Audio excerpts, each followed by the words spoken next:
Entonces, definición.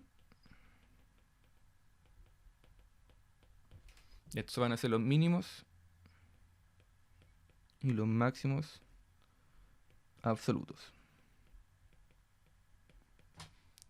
Entonces, se dice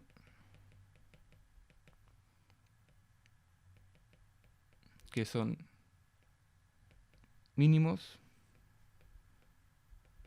o máximos absolutos si se satisface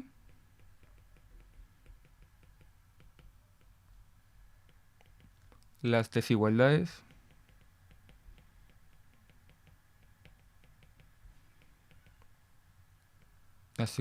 anteriores. Ah, bueno, aquí, espérate.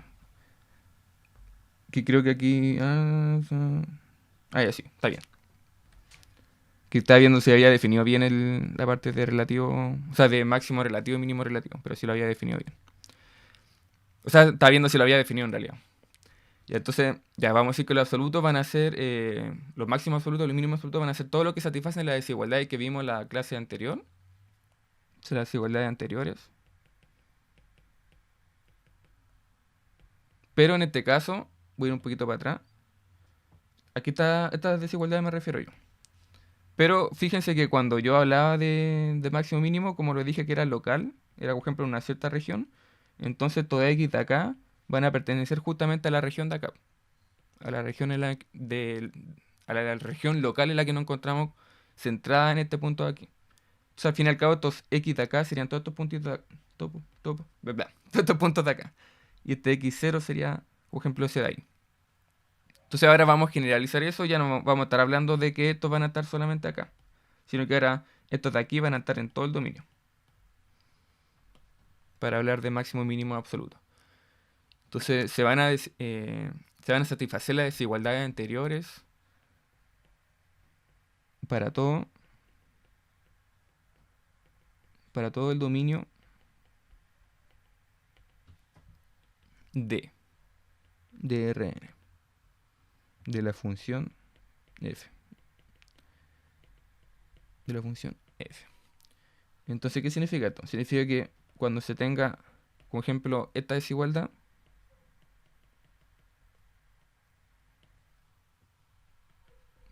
cuando se tenga esta, y donde estos x de acá sean todos los x del dominio, entonces vamos a decir que esto es un mínimo absoluto. En el caso contrario, si esta desigualdad se cumple hacia el otro lado, es decir que en el punto x0 va a ser el punto más grande, por eso estoy poniendo esta desigualdad, en comparación a todos los otros puntos del dominio. Entonces por eso aquí pongo para todo D. Entonces se va a alcanzar un máximo absoluto. Entonces este para todo D significa que estoy comparando todos los puntos del dominio en comparación a este punto de acá. Entonces yo digo que aquí se alcanza justamente el mínimo absoluto.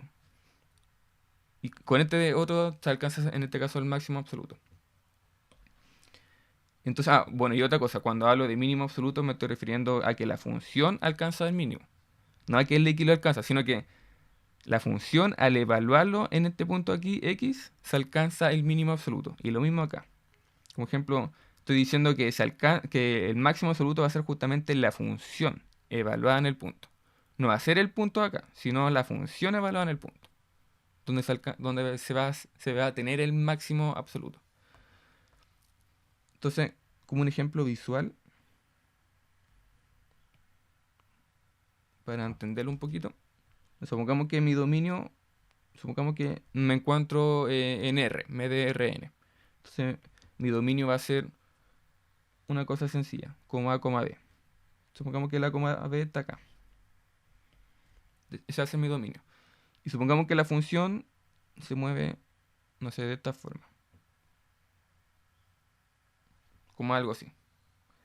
Entonces, en este caso, por ejemplo, el mínimo absoluto debería ser este de acá, en este punto. Por ejemplo, en este x0 se alcanza aquí el mínimo absoluto. Entonces aquí la función en ese valor x0 alcanza su mínimo absoluto. Que de hecho es más mínimo, como ejemplo, que este otro mínimo de acá.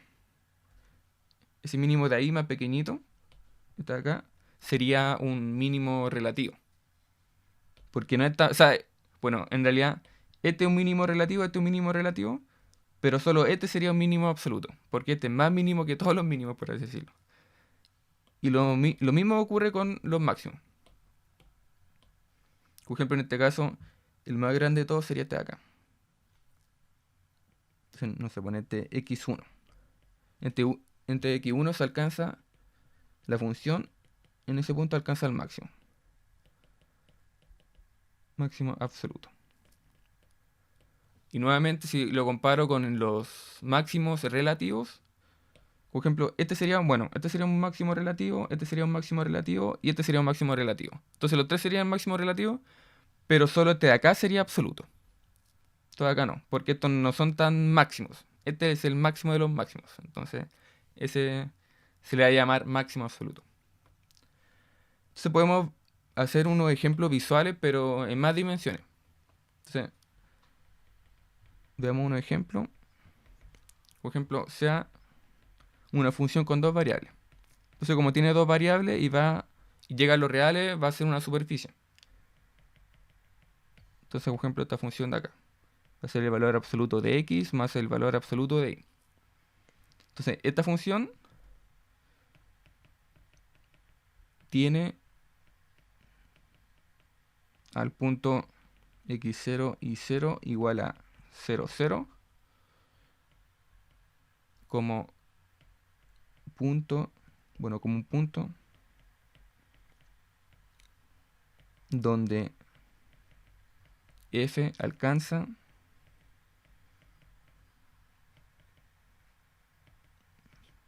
el mínimo absoluto. Y de hecho también va a ser relativo. Relativo.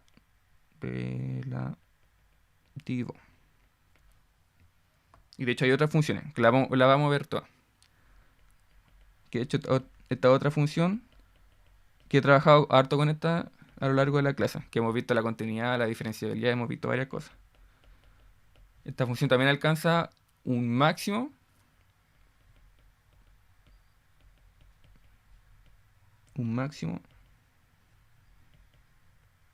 de hecho absoluto en el origen. Y otra función más que también vamos a ver va a ser esta de acá. Menos 4x cuadrado menos 2y cuadrado. De hecho esta alcanza varios, así que no voy a poner todos los puntos. Pero alcanza varios máximos, varios mínimos relativos. Entonces voy a compartirles la pantalla del programa. Entonces. Ahí se está viendo. Sí, ahí se está viendo. O sea, como ejemplo, la primera función que le puse, que era el valor absoluto de x más el valor absoluto de y. De hecho, aquí lo puse como valor absoluto de x más el valor absoluto de y. Y si uno la ve, como ejemplo, esta función, claro, va a alcanzar en este caso su mínimo y su mínimo absoluto en el origen. Porque uno, de hecho, ahí se puede ver como que el puntito, así lo puedo dibujar, este puntito de acá sería como su mínimo. De hecho, aquí sería el 0,0. En este caso, este sería como el vector x0. Y al evaluar la función en ese punto, justamente se hace 0 esta función. Entonces, en el 0, 0 la función alcanza su mínimo. En este caso, un mínimo absoluto. Porque de hecho esta función siempre va creciendo para todos lados. De hecho va creciendo para allá, va creciendo para allá, va creciendo para todos lados. De hecho eso es por el valor absoluto. Porque como tienen valor absoluto la función, el x y el y, siempre va a empezar a tomar valores positivos a medida que el x y el y vaya aumentando. Entonces por eso la función siempre va a ir creciendo, creciendo, creciendo. Así que por eso, como va creciendo, la parte más pequeña siempre va a ser el origen.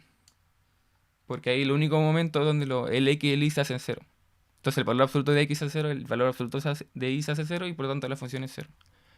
Entonces ese sería como ejemplo un mínimo absoluto. La otra función, que de hecho está acá, que la había escrito, la segunda función, esta es la que usualmente siempre, la que hemos estado trabajando a lo largo del ramo. Que justamente en el origen también, en este caso, alcanza un máximo. De hecho, a ver si puedo dibujar acá. Por ejemplo, en el origen, y por ahí está el origen, ese sería como el 0,0 del dominio. Entonces justo ahí la función alcanza aquí un máximo. Entonces aquí la función 0,0. De hecho uno ya conoce este límite. El límite cuando uno hace tender el x al 0 a esta función de acá, de seno de x cuadrado más y cuadrado partido en x cuadrado más y cuadrado. Eso nosotros sabemos que por límite es 1. Justamente ahí se alcanza el máximo. Las otras oscilaciones que existen en la función no son tan grandes como oscilaciones de acá, no son tan grandes como el 1. Pues ahí se alcanza, por ejemplo, el máximo. El máximo de esta función. Y el otro ejemplo que le había escrito, esta función de acá. Esta que le había dicho que era 2x a la 4 más y a la 4 menos 2y al cuadrado menos 4x cuadrado. Esta función en este caso tiene harto punto, donde se alcanzan máximo y mínimo. De hecho, fíjense que, por ejemplo, este punto de acá, este punto de acá, este punto de acá, este punto de acá, serían como mínimos. Serían como mínimos relativos. Aún no sabemos cuál es, bueno, así como gráficamente o visualmente, no sé cuál será como el más mínimo de todo, pero al menos sabemos que esos son mínimos relativos. Y este punto de acá, de hecho voy a cambiarle la perspectiva a esta cosa. Si lo vemos así, por ejemplo ahí se pueden dar cuenta de que, por ejemplo, en este punto de acá se alcanza un máximo. Eso sería como un máximo. Y sería un máximo relativo, probablemente. Porque si uno lo compara con la frontera se alcanzan valores más grandes. Así visualmente. Y también fíjense que aquí igual se van a... De hecho, después lo vamos a ver. Vamos a calcular esta cosa después más adelante. Aquí simplemente se lo estoy mostrando visualmente. Pero por ejemplo aquí estos puntitos acá no son ni máximos ni mínimos. De hecho como que aquí hay como que tiene un mínimo. Pero por el otro lado como que es un máximo. Como por el punto, como la parte así. Entonces como que no son ni máximo ni mínimo. En ese caso vamos a darle otro tipo de nombre a esos puntitos de ahí. Y bueno, ahora voy a volver al iPad. Sí, usualmente se van a ver cosas como así gráficamente. Si uno lo quisiera entender en más dimensiones, usualmente van a ser cosas así los máximos y los mínimos. Y que vamos a aprender a calcular con el Hessiano estos puntos. Entonces voy a volver al iPad. Ahí sí. Y entonces voy a anunciar un teorema que va a ser importante para esta cosa de lo extremo, de lo máximo y lo mínimo. Entonces, teorema. Por ejemplo, si tengo una función que va a tener, en este caso, supongamos, bueno, veámoslo primero en un dominio que va a estar en Rn, entonces va a tener n variables y va a ser diferenciable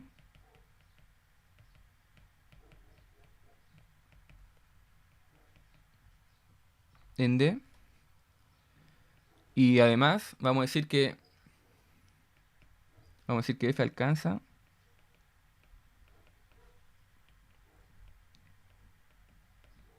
un máximo o mínimo relativo en un cierto x0, alcanza un máximo o mínimo en un cierto x0 del dominio. Entonces, sí o sí va a ocurrir que el gradiente de esta función en ese x0 va a ser 0. Va a ser el 0 vector. Sí o sí. Sí o sí va a alcanzar, siempre en cualquier punto donde se alcanza un máximo relativo o un mínimo relativo, siempre el gradiente se va a hacer 0. Pero siempre. Y bueno, pero al revés no necesariamente va a ocurrir. Es decir, por ejemplo, si tengo una función, tengo un punto donde ya le calculo el gradiente y tengo un cierto punto, no sé, donde sospecho que puede ocurrir algo. Y de hecho, no sé, por reemplazo ese punto en el gradiente y me da cero, no significa que ese punto sea un máximo o un mínimo. Es decir, no se tiene el caso contrario. Es decir, si tengo esto, no se tiene que ese punto se va a alcanzar un máximo o un mínimo. Cosa que sí se tiene al revés, como dice el teorema. Si tengo un máximo o un mínimo en ese punto, en ese x0, entonces necesariamente el gradiente tiene que ser cero. Pero no al revés. Al revés no ocurre. Entonces vamos a poner eso como una observación. Observación. Observación. Entonces el caso inverso no necesariamente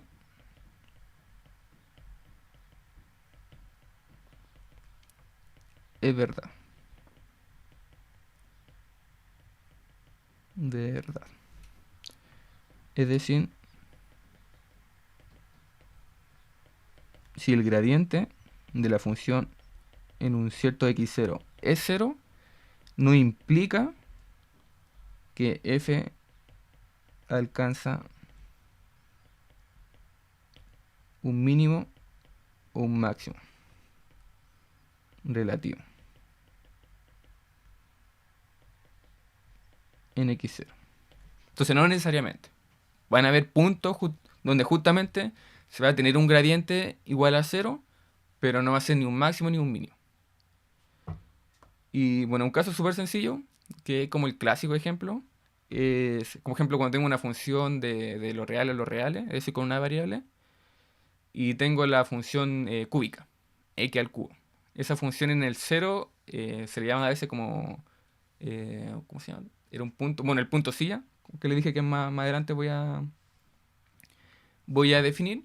En ese punto no tengo ni un máximo ni un mínimo. De hecho, veámoslo como un ejemplo.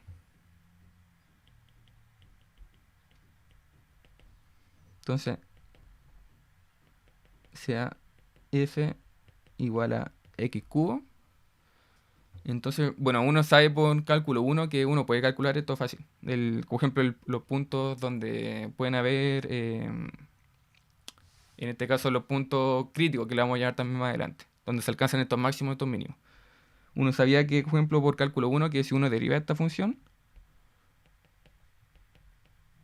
nos va a dar 3x cuadrado, ¿cierto? Pero después, si uno hace esta función, hacerla tender a... Bueno, de hecho, teniendo, por ejemplo, ya un punto, porque en este caso este sería esta derivada, si lo vemos en términos más generales, sería el gradiente de f, en un cierto x. Pero en este caso el gradiente simplemente sería de x partido de x de f. Entonces, claro, justamente la derivada. No hay mucho que hacer ahí. No hay más variables. Entonces, el gradiente es solamente esa derivada.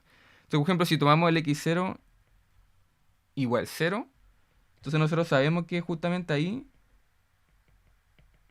esta cosa se hace 0, porque sería 3 por 0, 0. Así que estoy diciendo en otras palabras que el gradiente de esta función en el 0 va a ser 0. Pero resulta que ese punto 0 no es ni máximo ni mínimo, porque supongamos aquí, pero en x0 igual 0 no se alcanza ni un máximo ni un mínimo relativo ni absoluto, ya que si uno hace un dibujito de esta función, esto va a ser como algo como así.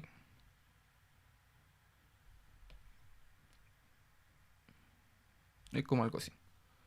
Entonces, justo en el x0, aquí uno, bueno, gráficamente ya lo ve. No hay ni un máximo ni un mínimo. No se tiene como algo así, ni se tiene algo así. Simplemente se tiene algo que no es ni uno ni lo otro.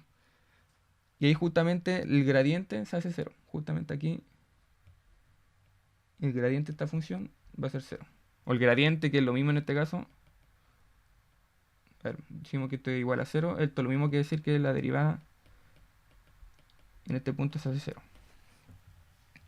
Entonces, claro, van a haber puntos como eso, donde voy a tener esa cosa rara.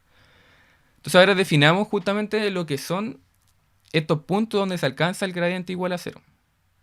Que pueden ser máximo, pueden ser mínimo, o pueden ser cosas como esta que no son ni una ni la otra. Y a eso le vamos a llamar puntos críticos. Entonces, definición. Estos van a ser los puntos críticos. Entonces, los puntos del dominio para los cuales el gradiente de esta función se hace 0 se llaman puntos críticos.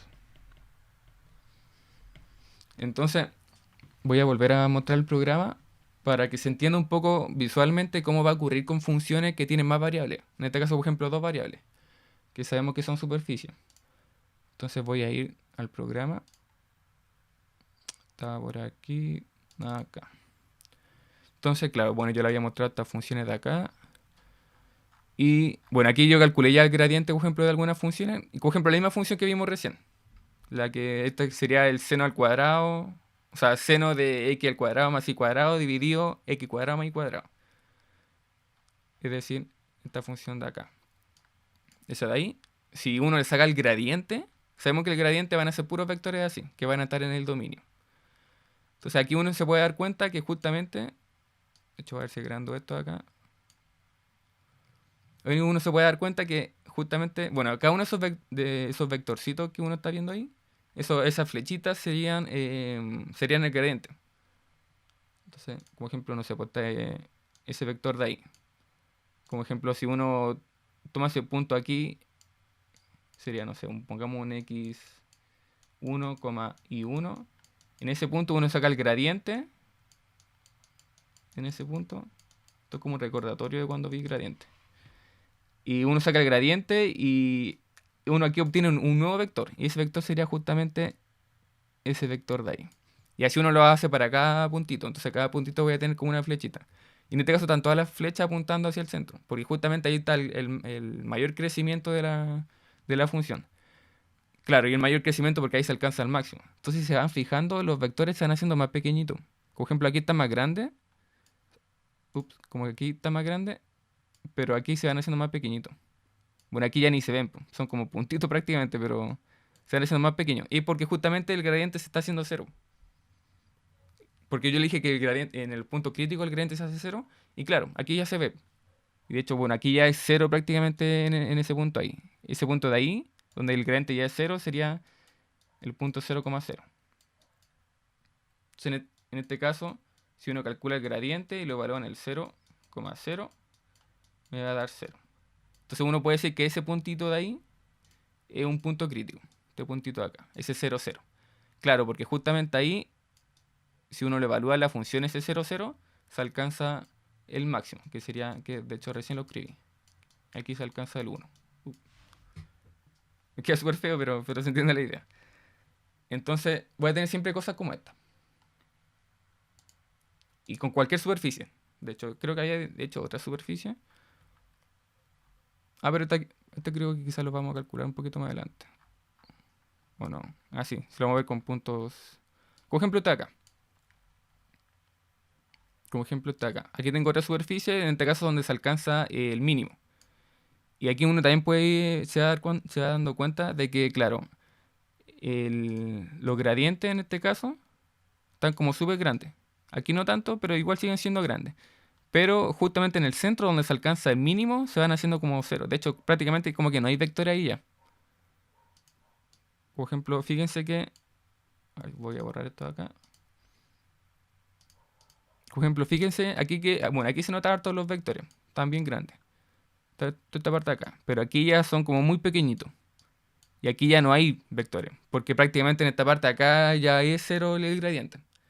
Entonces ahí uno se puede dar dando cuenta de que justamente el gradiente me va diciendo dónde hay y dónde no hay puntos críticos. Y dónde pueden haber máximo y dónde pueden haber mínimo. Así que eso. Ahora voy a volver de nuevo al iPad. Ahí se debería estar viendo. Sí, ahí se ve.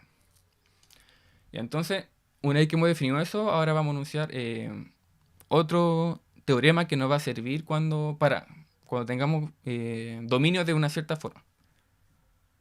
Así que, teorema.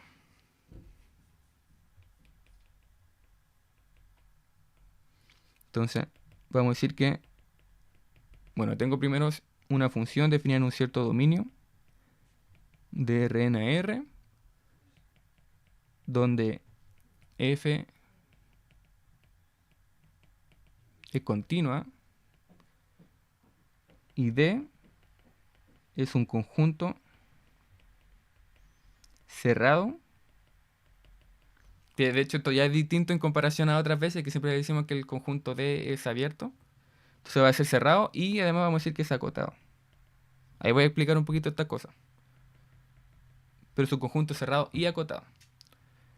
Entonces, bueno, usualmente recordemos que cuando se habla de un conjunto cerrado es porque su complemento es abierto. Entonces, su complemento es abierto. Y cuando hablo de acotado, estoy diciendo de que, no sé, pues si tengo un cierto conjunto acá, siempre va a existir algo, va a existir como otro conjuntito más grande que va a ser finito, por así decirlo. Va a tener, por ejemplo, un radio finito. Eso siempre todavía voy a estar hablando como de acotado. Siempre como que nunca se me escapa a infinito, por así decirlo, el dominio. Bueno, ahí vamos a dibujarlo gráficamente para que se entienda más adelante. Pero aquí voy a decir que es acotado. A ver si borro esto acá. Entonces es abierto, que esta parte corresponde a esta parte de acá. Y esta parte de acá se refiere a que existe una bola abierta tal que, o digamos mejor bola cerrada, para ser más estricto, que se puede definir con bola abierta y bola cerrada, pero digámoslo con bola cerrada. Tal que tengo que escribir un poquito abajo, tal que el dominio va a estar adentro de esta bola, centrada en un cierto punto x0, con un cierto radio a, para algún x0 del dominio. Ahí después lo vamos a dibujar bien para que se entienda esto. Entonces, teniendo estas condiciones, es decir, tengo una función que es continua y D va a ser cerrado y acotado, entonces f alcanza su máximo y su mínimo absoluto en D. Y entonces, primero entendamos un poco todo el cerrado y acotado. Entonces, usualmente, por ejemplo, si supongamos que tengo una función bien sencilla que va desde lo real a lo real.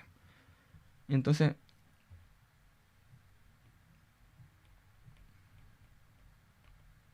supongamos, bueno, aquí pongamos como ejemplo mejor. Supongamos que f es una función definida en un cierto dominio que va desde lo real a lo real. Entonces, en este caso, el dominio, supongamos que tiene esta forma. A, B. Y bueno, recordemos que esta parte acá me está diciendo que contiene el A y contiene el B. Si lo escribiera así, entonces no tiene el A ni el B.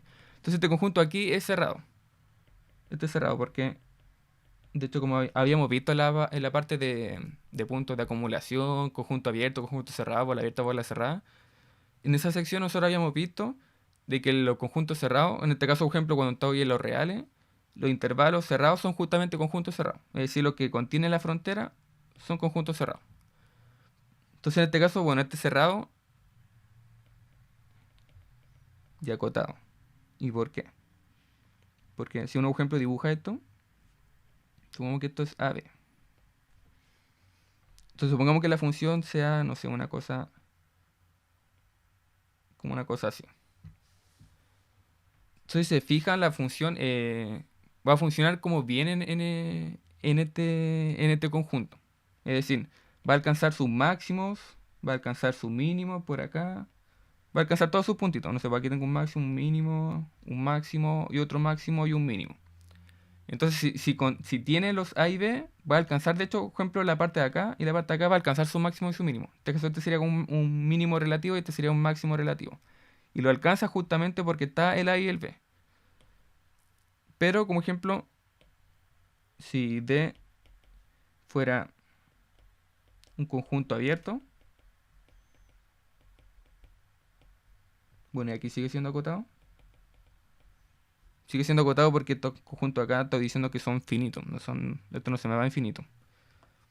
Entonces, en este caso, por ejemplo, este mismo dibujo,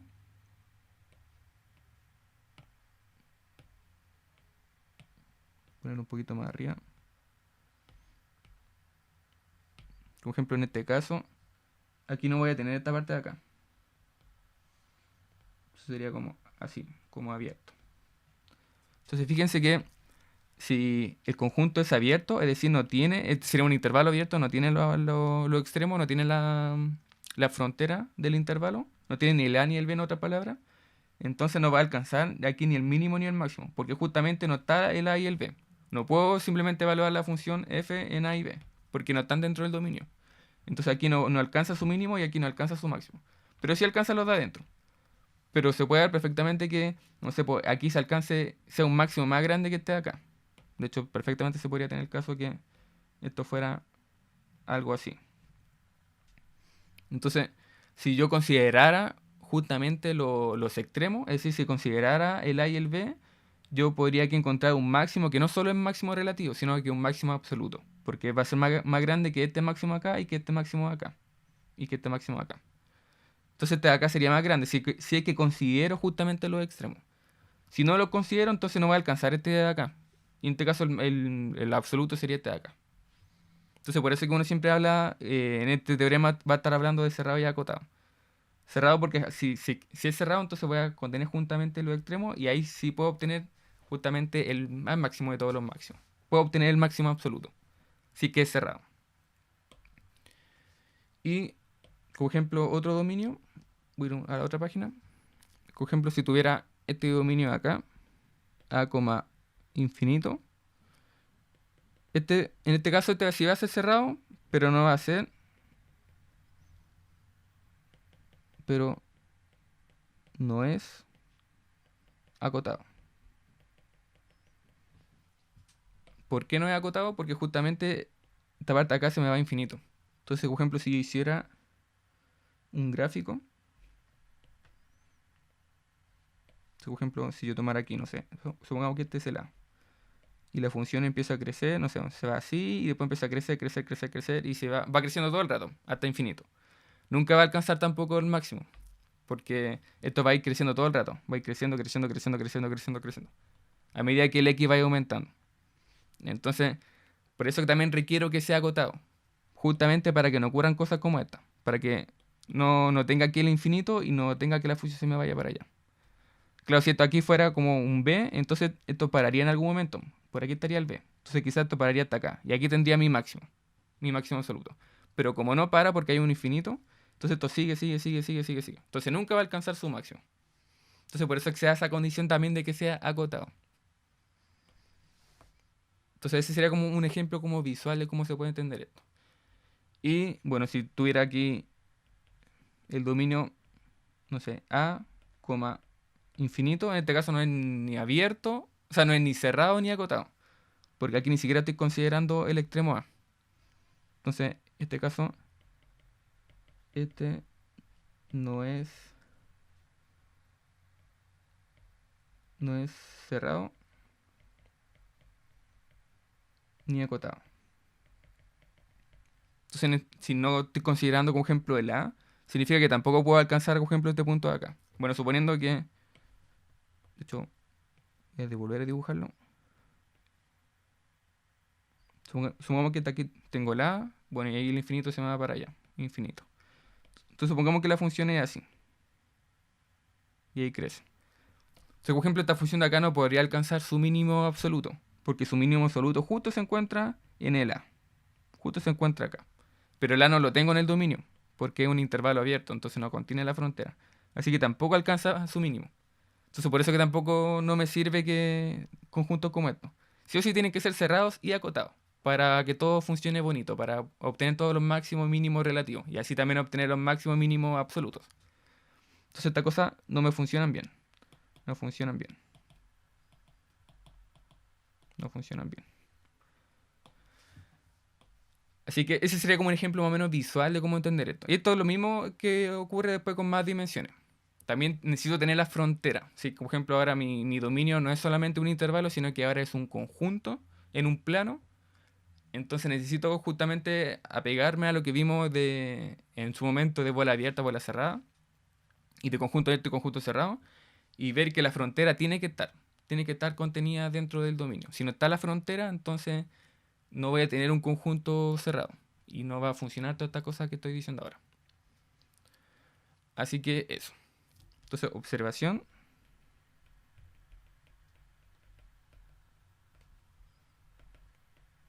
Si los extremos,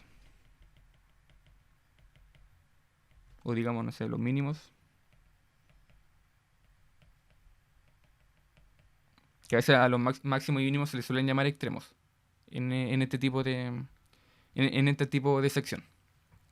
Entonces, lo extremo no se encuentra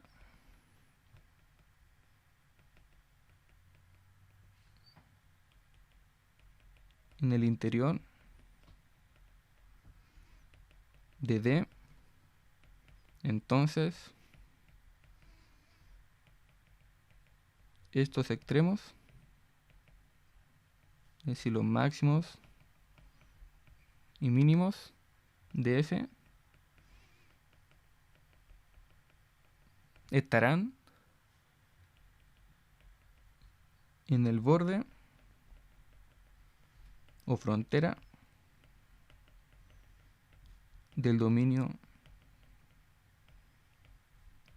D. Eso es lo que le dije recién, que lo máximo, por ejemplo, en este caso, si no estoy considerando esto, bueno, voy a ir, por ejemplo, al dibujo anterior, que está por acá, que este quizás me sirve más visualmente.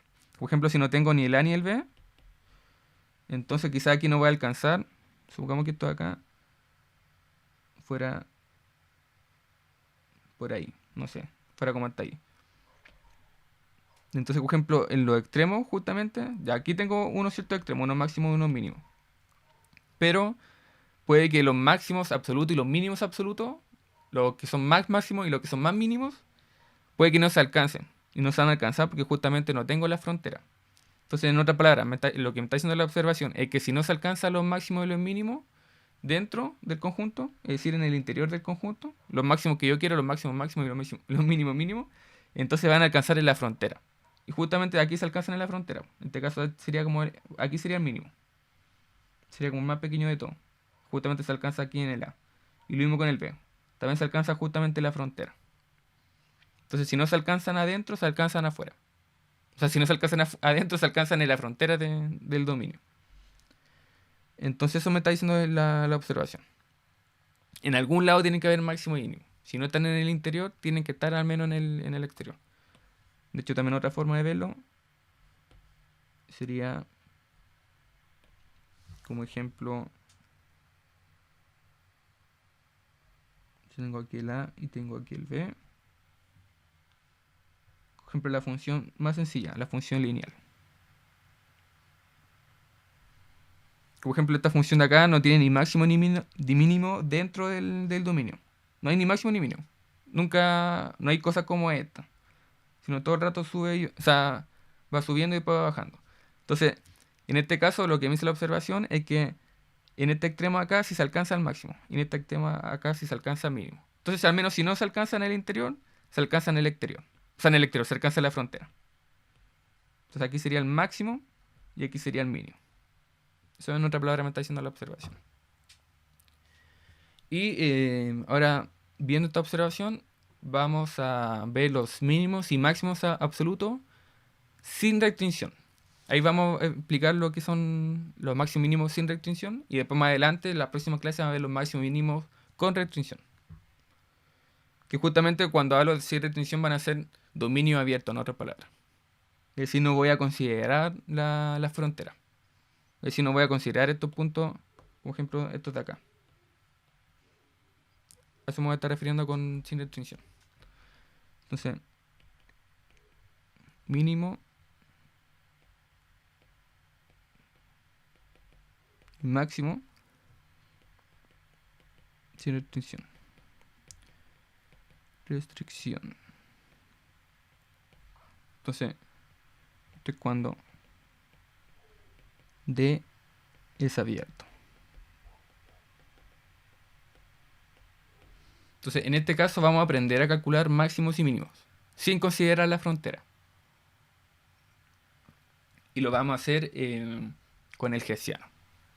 Entonces, si trabajamos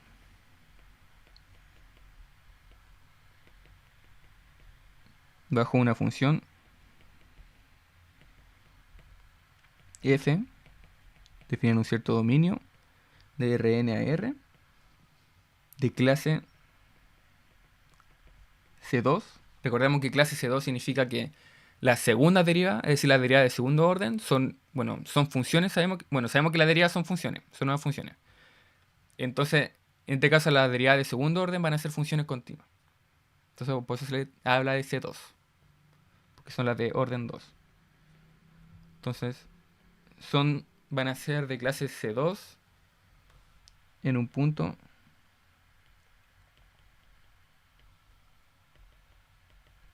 x0 del dominio.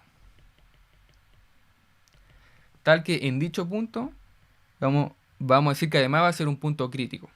Es decir, que su gradiente se hace 0. Se hace el 0 vector. Entonces tendremos que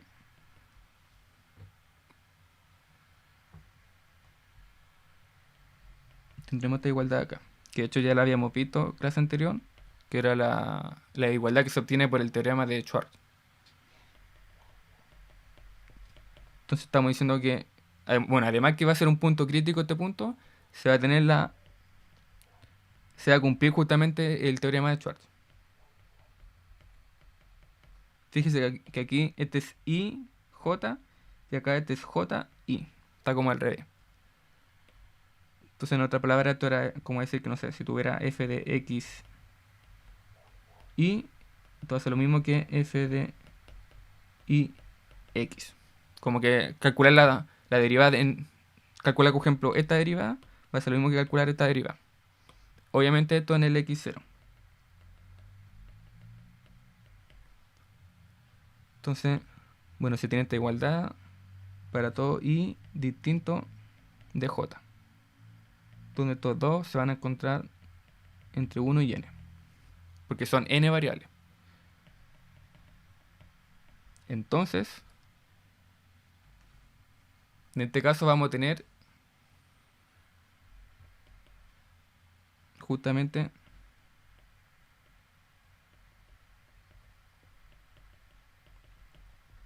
el Hessiano de la función f de x, en este caso en el f de x0. O sea, en el x0. Y recordemos que yo les dije que el Hessiano iba a ser una matriz, que iba a tener todas las componentes de orden 2, de la derivada de orden 2. Entonces, bueno, en otra palabra, lo que estoy haciendo aquí es que todo lo que viene ahora en adelante para calcular los máximos y mínimos van a ser en base a estas condiciones de acá. Vamos a tener todas estas condiciones de aquí y además vamos a tener la del Hessiano, que de hecho la voy a escribir ahora, el Hessiano. Entonces el Hessiano contiene la primera derivada de la primera variable, dos veces hecho su derivada, esto parado en el x0, luego su segunda componente sería la segunda derivada, pero derivada en este caso sería en la segunda variable. Entonces aquí me quedaría la segunda variable. Y lo mismo para allá. hasta el n.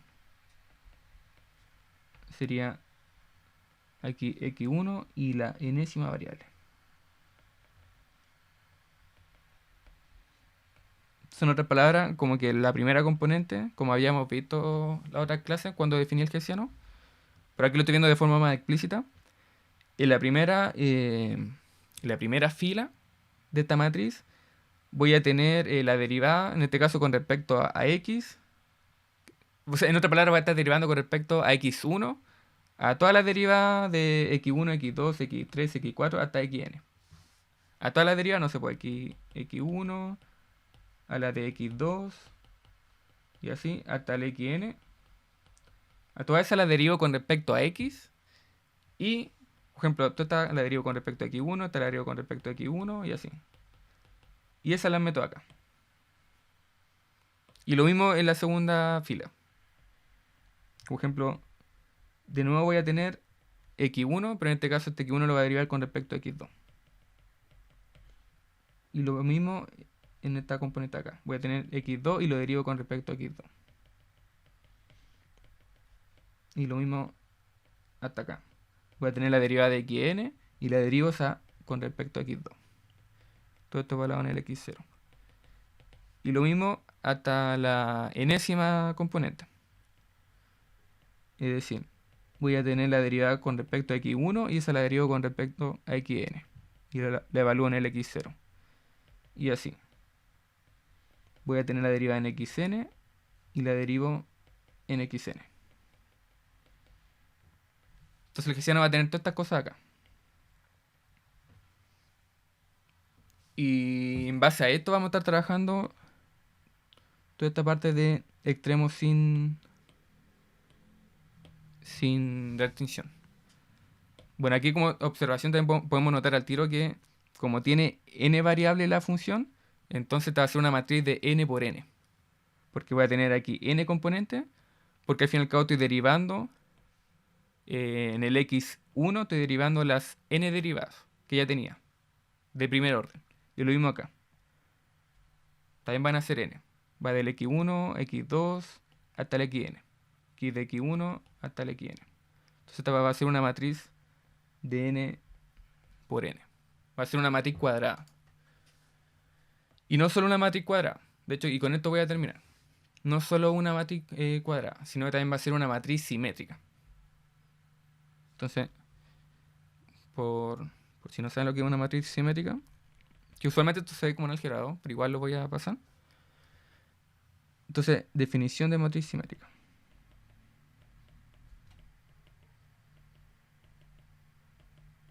Usualmente van a ser matrices cuadradas. Entonces, por ejemplo, sea una matriz A, que en este caso va a ser cuadrada, es decir, va a ser parte del conjunto de las matrices n por n. N por n quiere decir que son cuadradas. Y que van a tener, cada una de las componentes de la matriz va a ser un real. Entonces, voy a decir que esta matriz es simétrica si es igual a su traspuesta. Entonces, A es igual a la traspuesta de A. Entonces, eso va a ser una matriz simétrica. Yo quiero poner esto que es cuadrada. Y eso. Entonces, en este caso yo voy a decir que el hessiano, en base a todas estas condiciones que me acabo de dar acá, va a ser una matriz simétrica. Pero, bueno, eso ya no lo alcanzo a ver ahora por el tiempo. Lo vamos a ver mañana. Y vamos, bueno, voy a partir con esta parte de acá. Y vamos a ver por qué el hessiano es una matriz simétrica. De hecho, esto nos va a servir porque nos va a simplificar los cálculos. El hecho que sea simétrica. Porque al fin y al cabo, que sea simétrica, estoy diciendo que cada una de estas filas de acá va a ser igual a estas filas de acá. O sea, va a ser igual en cuanto a las matrices. Entonces eso nos va a decir que al fin y al cabo estos de acá se mantienen siempre iguales y estos de acá van a ser iguales a estos de acá. Estos de acá van a ser iguales a estos de acá y así. O sea, a veces ni siquiera va a ser necesario calcular todas las componentes de la matriz, sino que calcula, por ejemplo, toda esta parte de acá. Porque esta parte de acá va a ser igual. Va a ser, por eso se le llama simétrica. Porque esta parte de aquí va a ser como igual a esta parte de acá. Y estos se mantienen siempre iguales. O sea, no iguales de que son iguales, sino que no sufren alteración una vez que se produce la traspuesta. Pero ahí lo vamos a ver bien con ejemplos para que se entienda mejor, con numeritos. Ya, entonces lo dejaríamos hasta acá. Y nos veríamos mañana a la misma hora de siempre, a las 11:30. Espero que estén bien y que les vaya bien y adiós.